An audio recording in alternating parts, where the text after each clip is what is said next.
mudghatan, segumpal daging, misla zalika, seperti itu pula, yaitu 40 hari. Summa yursalu ilaihil malaku, kemudian diutuslah kepadanya malaikat, wayan fuhu fihi ruha, maka ditiupkanlah olehnya ruh, wa yu'maru bi arba'i kalimat, dan ditetapkan untuknya 4 takdir, 4 ketetapan. Bikat di rizkihi, ditulis rizkinya, wa ajalihi, ajalnya, wa amalihi, wa syaqiyun aw sa'idun, dan kesengsaraan atau kebahagiaan.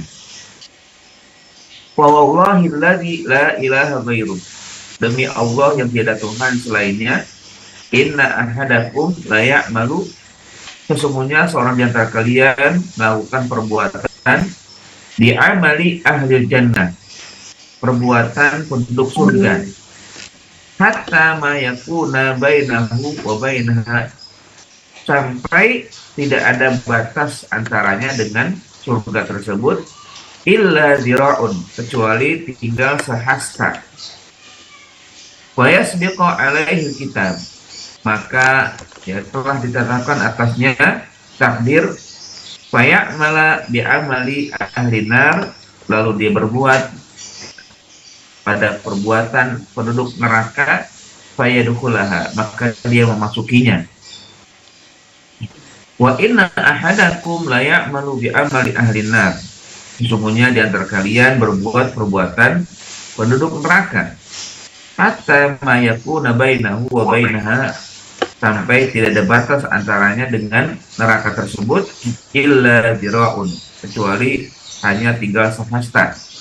Fayasbiqu alaihi kitab, telah ditetapkan atas takdir, faya'mala bi amali ahli jannah, dan dia pun berbuat perbuatan ahli jannah, penduduk surga, fayadkhulaha, maka dia memasuki surga tersebut. Hadis riwayat Imam Bukhari dan Muslim. Baik, tarjamatu rawil hadis. Kita akan mengenal lebih dahulu perawi hadis yang keempat, yaitu Abdullah ibni Mas'ud radhiyallahu anhu. Ya, Abdullah ini al-mukanna, dia dipanggil ya, disebut ya dengan Abi Abdurrahman, bapaknya Abdurrahman, karena beliau punya anak ya namanya Abdurrahman. Karena sadisu sitatin syarahallahu sudurahum, beliau adalah orang ke-6 dari 6 orang yang Allah lapangkan dada mereka untuk masuk Islam, sehingga beliau termasuk yang as-sabiqun al-awwal, 10 orang pertama lah gitu kan, karena orang yang ke-6, dari 6 orang yang Allah berikan Islam, Allah tetapkan untuknya Islam. Ya, tadi itu kan 6 orang itu siapa aja? Pertama kan Khadijah, kemudian Ali, kemudian Abu Bakar, kemudian dari budaknya itu Zaid bin Harisah. Ya. Yang kelima saya lupa ya. Yang kelima lupa, yang jelas beliau yang ke-6 ini. Jadi dari pihak perempuan Khadijah, dari laki-laki dewasa Abu Bakar, dari laki-laki anak-anak Ali, dari budak atau pembantu Zaid bin Harisah. Nah, yang ke-6-nya beliau, yang kelima saya lupa. Dan wasyahida jami'al masyahid ma'a Rasulillah sallallahu alaihi wasallam. Beliau tidak pernah absen dalam peperangan bersama Rasul. Syahidah menyaksikan atau ikut bersama seluruh ya peperangan ya, dengan Rasulullah SAW.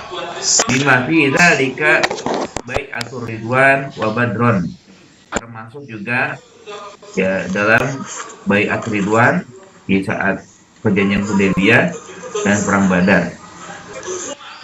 Wakana, dan beliau adalah minal mahzuzin, termasuk bernasib baik. Mahzuzin, bernasib baik. Apa nasib baiknya? Bil qurbi ila Rasulillah. Orang yang dekat dengan Rasul. Nasib baiknya adalah orang yang sangat dekat dengan Rasul. Mungkin di antara dekatnya itu bahwa beliau saat masuk Islam itu unik. Jadi uniknya beliau masuk Islam bahwa beliau ini kan penggembala kambing. Saat itu Rasul dan Abu Bakar ya, menjumpainya dan meminta kepadanya untuk diberikan susu dari kambing tersebut. Namun ya, Abdullah bin Mas'ud ini menolak karena susunya bukan miliknya tapi milik tuannya, sehingga dia harus izin dulu kepada tuannya, bolehkah diberikan susu dari gembalanya itu. Dan akhirnya Rasulullah SAW menanyakan lagi, bolehkah aku membelinya, membeli kambingnya satu ekor saja.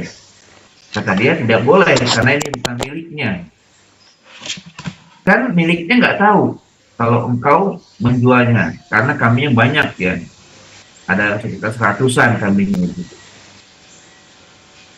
Tidak mau kan? Karena bukan milik saya, meskipun tuan saya nggak tahu. Ya gampang saja nanti kalau misalkan pemiliknya mengetahui, bilang saja diterkam serigala. Jadi ini Rasul sedang menguji ya, anak ini. Kalau ditanyain salah satunya hilang, enggak aja kan? Karena kamu sendirian menggembala kambing dengan gembala yang banyak. Maka ya Abdullah bin Mas'ud di saat itu belum Islam berkata, memang betul tuan saya tidak tahu kalau aku berbuat begini dan begitu. Tapi Tuhannya tuan saya pasti tahu.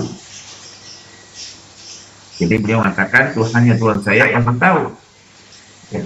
Kaget Rasul dan Abu Bakar dengan ya kejernihan otaknya Abdullah bin Mas'ud, padahal dia belum Islam tapi begitu mengenal akan Tuhan, mengenal Allah Subhanahu wa taala, dengan mengatakan bahwa dirinya memang bisa saja berbuat tanpa sepengetahuan tuan gembala kambing ini, tapi Tuhannya tuan ya penggembala kambing itu pasti tahu. Sehingga akhirnya ya Rasulullah SAW ya, dan Abu Bakar terkejut dan bangga dengan anak ini, lalu diajaklah masuk Islam. Kalau gitu, apakah engkau mau ya, bersama kami dalam ya, memeluk ajaran Islam? Ya, saya adalah Nabi, ya, kata Rasul. Hanya dengan senang hati Abdullah bin Mas'ud menerima akan ajakan Rasulullah SAW. Nah, hanya beliau setelah itu termasuk orang yang paling dicintai, disenangi, dekat dengan Rasul. Ya, pun demikian memang beliau juga termasuk orang yang memiliki ya, kecerdasan ya, dan memiliki suara yang indah, ya, baca Quran yang bagus. Rasul pernah meminta kepada Abdullah bin Mas'ud untuk membacakan surat-surat atau ayat-ayat Al-Quran. Hanya beliau ya, mau membacakannya. Wa kana masyhuran baina sahabah bi annahu sahibu sirri Rasulillah. Beliau terkenal ya di kalangan sahabat itu bahwa dirinya adalah pemilik rahasia Rasulullah SAW. Selain dekat dengan Rasul, beliau tahu ya bagaimana kehidupan Rasul ya sehari-hari. Dan wahwa binal ashram al mubasyirina bil jannah. Beliau salah satu dari orang yang dijamin masuk surga oleh Rasul SAW. Ya, jadi 10 orang yang akan dimasukkan surga langsung tanpa hisab. Yang salah satunya adalah Abdullah ibni Mas'ud radhiyallahu anhu. Masya Allah ya, kehidupan yang begitu indah, begitu gemilang, begitu memberikan ridho Allah Subhanahu wa taala. Ya, dan tentunya juga di saat dewasa beliau adalah seorang mufassir ya. Dan kalau dalam pembahasan tafsir pasti disebutkan Abdullah bin Mas'ud adalah seorang mufassir yang bisa mendirikan ya ibaratnya madrasah tafsir ya di Kufah. Baik, akhwati billah rahmatullah, sananzur ba'da hada, tarjamatu ma'anil kalimat. Kalimatu as-sadiqu, yakni fi hadithihi limutabaqatihi lil waqi'. As-sadiq artinya jujur ya. Nah, kalimat jujur itu artinya adalah dalam berbicara selalu sesuai realita. Ya. Fi hadithihi, dalam ucapannya, limutabaqatihi, karena sesuai al-waqi', realitanya. Itu yang disebut dengan jujur ya, benar. Kalau berbicara sesuai dengan realita berarti benar, kalau tidak sesuai dengan realita berarti kadzib. Al-masduqu masduqun fi ma ya'tihi minal wahyi. Masduqun itu artinya apa yang beliau bawa, apa yang beliau sampaikan berupa wahyu. Di annallaha shadaqahu fi ma wa'ada. Karena Allah membenarkan apa yang dijanjikan. Jadi masduk itu artinya wahyu ya. Al-wahyu atau Al-Quran yang beliau sampaikan itu juga benar. Ya, karena beliau jujur, yang disampaikan juga benar. Yujma'u khalquhu ay al-madah al-mukawwana li khalqihi wa hiya al-maniyyu. Jadi yujma'u khalquhu artinya disatukan penciptaan. Apa yang disatukan? Yaitu ya madah, materi ya, materi al-mukawwana yang dijadikan untuk membentuk al-khalqi, di-khalqi untuk mencipta ya, untuk menjadi makhluk, yaitu air mani ya.